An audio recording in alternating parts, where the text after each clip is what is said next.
काला साया। यूं तो बनारस घाट अपनी खूबसूरती के लिए बहुत प्रचलित है, पर घाट के किनारे कई राज लिए बैठे हैं। ये कहानी शुरू होती है बनारस के घाट के पास बने ममता निवास से, जहाँ प्रिया लाल जोड़े में ममता के घर उसकी बहू बनकर आती है। आओ आओ बहू, घर को अपने पैरों से पवित्र करो। ममता घर की दहलीज पार कर ही रही होती है कि अचानक एक बहुत गंदी सी बास पूरे घर में फैल जाती है।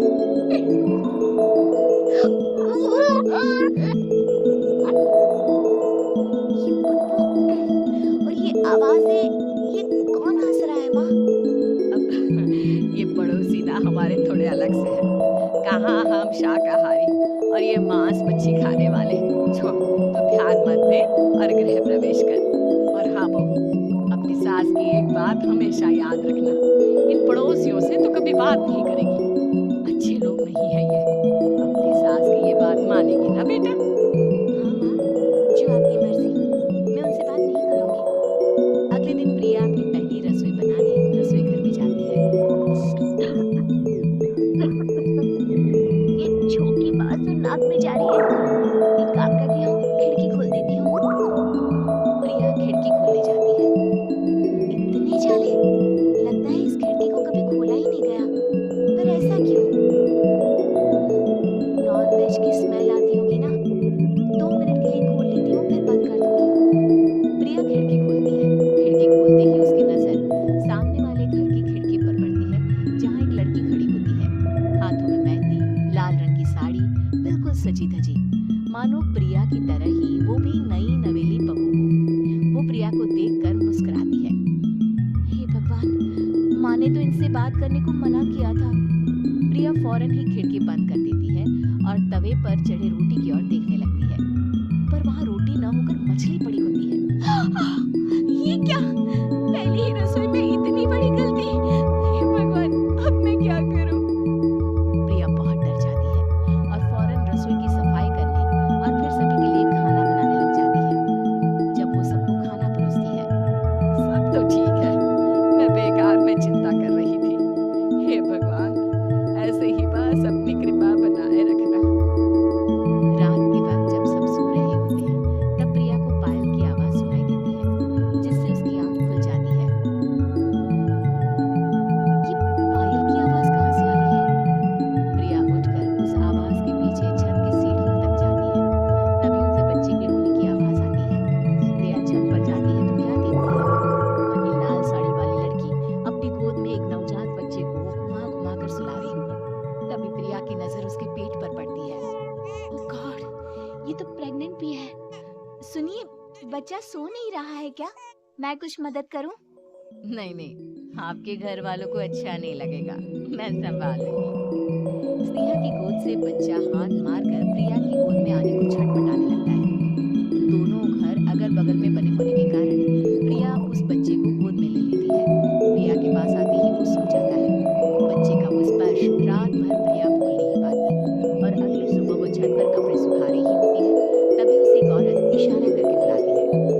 स्नेहा कह रही थी, बाबू तुम्हारी गोद में आते ही सो गया। मैं गौरी, स्नेहा की माँ हूँ। बहू, घर आना, बाबू को खिला भी लेना।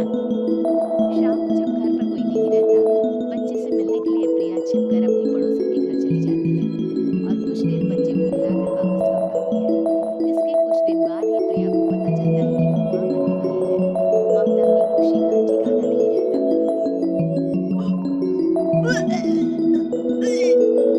माँ जी, पता नहीं क्यों उल्टी आ रही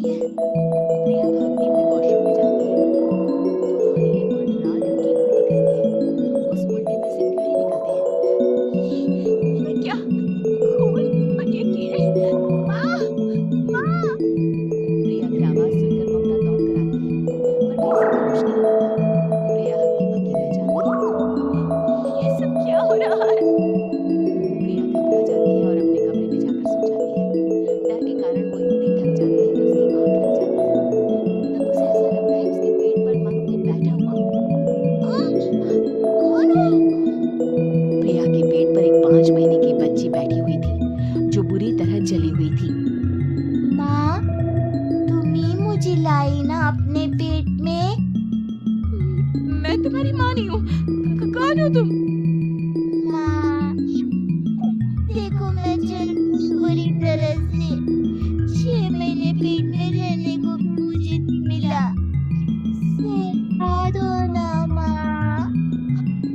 बचाओ! बचाओ! माँ! ममता दौड़कर कमरे में आती है। प्रिया की बातें सुनकर वो सब समझ जाती है। तू कहीं बगल वाले घर में तो नहीं जाकर आई ना बहू? मुझे माफ कर दो, मैं गई थी माँ। उस घर में सब मरे हुए हैं बहू।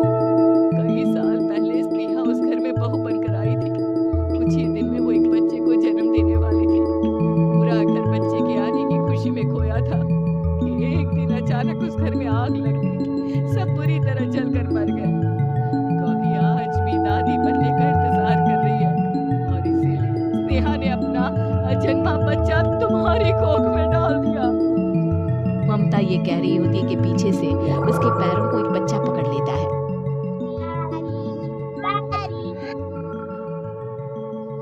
माँ, स्नेहा की गोद में यही बच्चा था।